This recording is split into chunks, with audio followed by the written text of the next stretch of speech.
एक आदमी मेले में गुब्बारे बेचकर गुजर बसर करता था। उसके पास लाल, नीले, पीले, हरे और इसके अलावा कई रंग के गुब्बारे थे। जब उसकी बिक्री कम होने लगती तो वह हीलियम गैस से भरा एक गुब्बारा हवा में उड़ा देता था। बच्चे जब उड़ते गुब्बारे को देखते थे तो वैसा ही गुब्बारा पाने के लिए आतुर उड़ते थे। वे उसके पास गुब्बारे खरीदने के लिए पहुंच जाते थे और उस आदमी की बिक्री फिर बढ़ने लगती थी। उस आदमी की बिक्री जब भी करती वो उसे बढ़ाने के लिए गुब्बारे उड़ाने का यही तरीका अपनाता। एक दिन गुब्बारे वाले को महसूस हुआ कि कोई उसके जैकेट को खींच रहा है। उसने पलट कर देखा तो वहाँ एक बच्चा खड़ा था।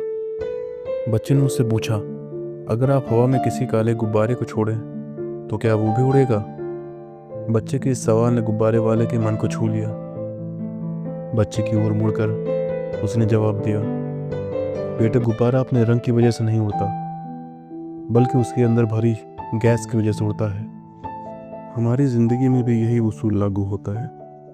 अहम चीज़ हमारी अंदरूनी शख्सियत है। हमारी अंदरूनी शख्सियत की वजह से जो हमारा नज़रिया बनता है वही हमें ऊपर उठाता है। हार्वर्ड यूनिवर्सिटी के विलियम जेम्स का कहना है कि उनके द्वारा कराए गए एक अध्ययन के मुताबिक 85% मौक़ों पर किसी इंसान को नौकरी या तरक्की उसके नज़रिए की वजह से मिलती है, जबकि अक्लमंदी या फैक्ट्स और फिगर की जानकारी की वजह से केवल 15% मौक़ों पर ही मिलती है।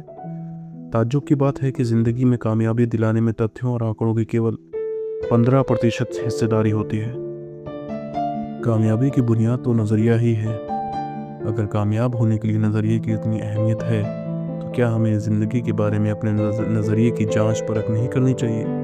और क्या हमें खुद से ये सवाल नहीं करना चाहिए कि हमारा नज़रिया हमारे मकसद पर कैसे असर डाल सकता है? भागवत गीता में एक श्लोक भी है, यथा दृष्टि तथा सृष्टि, कि इस दुनिया को आप जैसे देखेंगे ये दुनिया आपको वैसी ही दिखेगी।